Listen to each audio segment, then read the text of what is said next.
ভোর রাত্রে যখন সাহরি খাইতে উঠবেন, সাহরি খাওয়ার পর ফজরের আজানের আগে আপনি 10 মিনিট 5 মিনিট একটু আল্লাহর কাছে ক্যাবলামুখী হয়ে হাত তুলে রুমের লাইটটা বন্ধ করে একটু আল্লাহর সাথে কথা বলবেন। মানুষের সাথে বহুত কথা বলছেন, আল্লাহর সাথে একটু কথা বলে দেখেন। আল্লাহর সাথে কথা বলার স্বাদ আছে ভাই, অনেকে জীবনে একবারও এই স্বাদ পান নাই। একটু কথা বলে দেখেন। ভোর রাতে সাহরি খেতে উঠলে 10টা মিনিট একটু হাত তুলে কথা বলেন।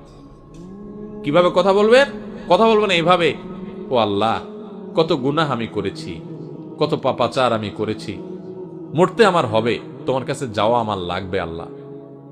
শয়তানের প্ররোচনা করেছি, এই রমজান মাস তুমি কত মানুষকে মাফ করে দাও। নবী করিম সাল্লাল্লাহু আলাইহি ওয়াসাল্লাম বলেছেন, ওয়ালিল্লাহি উতাকাউ মিনান নার ওয়া যালিকা ফি কুল্লি লাইলা। রমজানের প্রত্যেক রাতে আল্লাহ তাআলা অনেক মানুষকে সাধারণ ক্ষমা ঘোষণা করে দেন, যে যাও অমুক অমুক অমুক অমুক, যাও তোমাদেরকে মাফ করে দেয়া হলো, জাহান্নাম থেকে মুক্ত ঘোষণা করে দেয়া হলো। আল্লাহ কত মানুষকে আপনি সাধারণ ক্ষমা করে দিবেন। আল্লাহ আপনার সাধারণ ক্ষমা পাওয়ার জন্য কোনো যোগ্যতার দরকার হয় না, আপনি চাইলে যাকে তাকে মাফ করে দিতে পারেন। দুনিয়ার প্রেসিডেন্ট প্রধানমন্ত্রী চাইলে একটা দেশের যাকে তাকে যা খুশি তা দিয়ে দিতে পারে। তাদের যদি ক্ষমতা, তারা তো মানুষ। আল্লাহ আপনি তো মহান সৃষ্টিকর্তা, আপনি তো চাইলে আমার সব অপরাধগুলো মাফ করে আমাকে ফেরেশতা বানায় ফেলতে পারেন, পারেন না আল্লাহ?